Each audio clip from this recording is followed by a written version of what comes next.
ಜೊತೆ ತಿಮ್ರೋಡಿ ಪರ ವಕೀಲರಾದಂಥ ವಿಜಯ ವಾಸು ಪೂಜಾರಿ ನಮ್ಮ ಜೊತೆ ಇದ್ದಾರೆ. ಸರ್, ಇವತ್ತು ಬೆಳಿಗ್ಗೆಯಿಂದ ಇಲ್ಲಿಯ ತನಕ ಯಾವ ರೀತಿಯ ಬೆಳವಣಿಗೆಗಳು ನ್ಯಾಯಾಲಯದಲ್ಲಿ ನಡೆಯಿತು ಅಂತ ಹೇಳಿ? ಬೆಳಿಗ್ಗೆ 11 ಗಂಟೆಗೆ ನ್ಯಾಯಾಲಯದ ಕಲಾಪ ಆರಂಭ ಆಗಿತ್ತು. ಆ ಸಂದರ್ಭ ಪ್ರಕರಣವನ್ನು APP ಅವರು ಪೊಲೀಸ್ ಕಸ್ಟಡಿಗೆ ಕೇಳುವ ಸಾಧ್ಯತೆ ಇದೆ. ಅದಕ್ಕಾಗಿ ಪ್ರಕರಣವನ್ನು ಕಾಯ್ದಿರಿಸಲು ಮನವಿ ಮಾಡಿಕೊಂಡು ನ್ಯಾಯಾಲಯಕ್ಕೆ. ತದನಂತರ ಪೊಲೀಸ್ನವರ ಆಗಮನ ಆಗುತ್ತೆ. ಪೊಲೀಸ್ನವರು ಆರೋಪಿಯವರನ್ನು 4 ದಿನಗಳ ಕಾಲ ಕಸ್ಟಡಿಗೆ ಕೇಳ್ತಾರೆ. ಆದರೆ ನ್ಯಾಯಾಲಯ ಅದಕ್ಕೆ ಯಾವುದಕ್ಕೂ ಅವಕಾಶ ಕೊಡದೆ 3 ಗಂಟೆಗಳ ಕಾಲ ಮಾತ್ರ ಅವಕಾಶ ಕೊಟ್ಟಿದೆ. ಆ ಸಂದರ್ಭ ನಾವು ಪೊಲೀಸ್ ಕಸ್ಟಡಿಯನ್ನು ನಾವು ಬಲವಾಗಿ ಕೊಡಬಾರ್ದಂತ ವಾದ ಕೂಡ ಮಂಡಿಸ್ತೇವೆ. ಯಾಕಂದರೆ ಇದು ಅಂಥ ಗಂಭೀರ ಪ್ರಕರಣ ಅಲ್ಲದೇ ಇರುವುದರಿಂದ ಮತ್ತು ಯಾವುದೇ ರಿಕವರಿ ಇಲ್ಲದೇ ಇರುವುದರಿಂದ ಅವರ ಪೊಲೀಸ್ ಕಸ್ಟಡಿಗೆ ಅವಕಾಶ ಕೊಡಬಾರ್ದು ಅಂತ ನಾವು ಕೇಳಿಕೊಂಡಿದ್ದೇವೆ. ಆದರೆ ಕಾನೂನಿನ ನ್ಯಾಯದೃಷ್ಟಿಯಿಂದ ಅವರನ್ನು 3 ಗಂಟೆಗಳ ಕಾಲ ಅವರನ್ನು ಪೊಲೀಸ್ ಕಸ್ಟಡಿಗೆ ಕೊಡಲಾಗಿತ್ತು.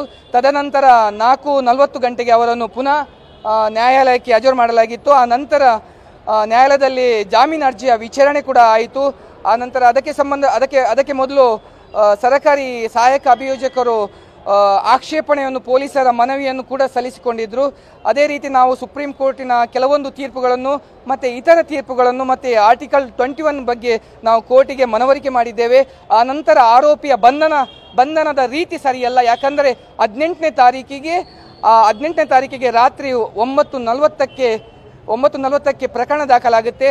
ಆ ನಂತರ ಅದೇ ದಿವಸ ಆರೋಪಿಯವರಿಗೆ 35 ಸಬ್ಕ್ಲಾಸ್ 3 BNS ಪ್ರಕಾರ ನೋಟಿಸನ್ನು ತಯಾರಿಸಿ ಮರುದಿವಸ ಅವರಿಗೆ ಜಾರಿಗೆ ಮಾಡಲಾಗುತ್ತೆ.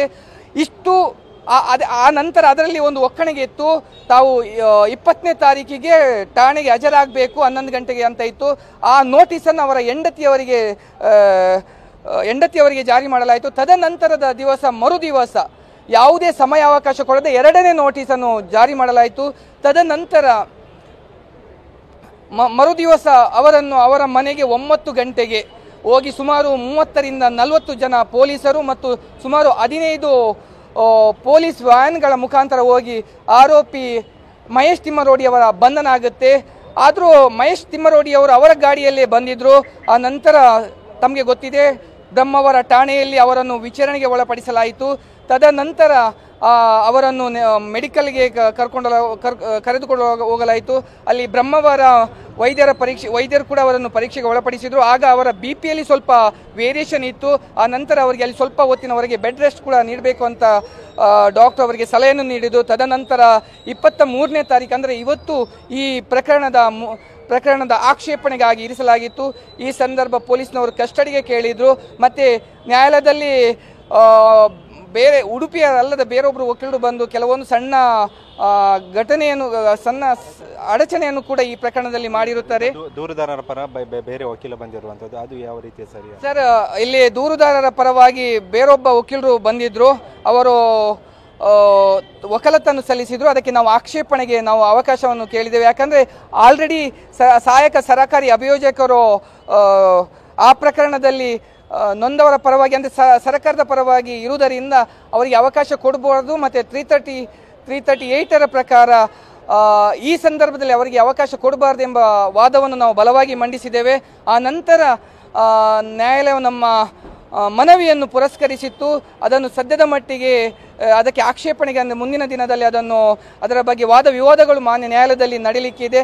ಈ ಪ್ರಕರಣಕ್ಕೆ ಸಂಬಂಧಪಟ್ಟಂತೆ ಉಡುಪಿಯ ಎಲ್ಲ ವಕೀಲರು ನಮ್ಮೊಟ್ಟಿಗೆ ಇದ್ದರು. ನಮಗೆ ಪ್ರತ್ಯಕ್ಷ ಮತ್ತು ಪರೋಕ್ಷವಾಗಿ ನಮಗೆ ಸಹಕಾರವನ್ನು ಕೊಟ್ಟಿದ್ರು. ಅವರನ್ನೆಲ್ಲರನ್ನು ನಾನು ಇವತ್ತು ಈ ದಿನ ನೆನಪು ಮಾಡ್ಕೊಳ್ತಾ ಇದ್ದೇನೆ. ಈ ಕ್ಷಣದಲ್ಲಿ ನಾನು ನೆನಪು ಮಾಡ್ಕೊಳ್ತಾ ಇದ್ದೇನೆ.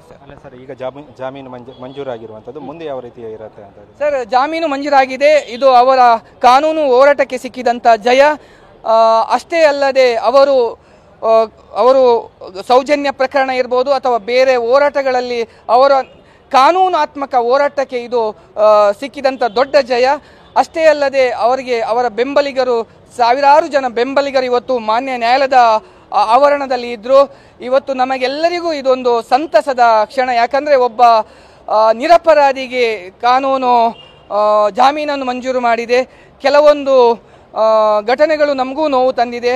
ಆದರೆ ಎಲ್ಲದಕ್ಕೂ ನಾವು ಕಾನೂನು ಮುಖಾಂತರ ನಾವು ಅದಕ್ಕೆ ಉತ್ತರ ಕೊಡಲಿಕ್ಕೆ ಇದ್ದೇವೆ. ಇದಿಷ್ಟು ತಿಮ್ಮರೋಡಿ ಪರವಾಗಿ ವಕೀಲರಾದಂಥ ವಿಜಯವಾಸು ಪೂಜಾರಿ ಅವರ ಮಾತಾಗಿರುವಂಥ. ಕ್ಯಾಮರಾಮ್ಯಾನ್ ರಾಮ್ ಜೊತೆ ಪ್ರಜ್ವಲ್ ಲಾಮಿ, TV9.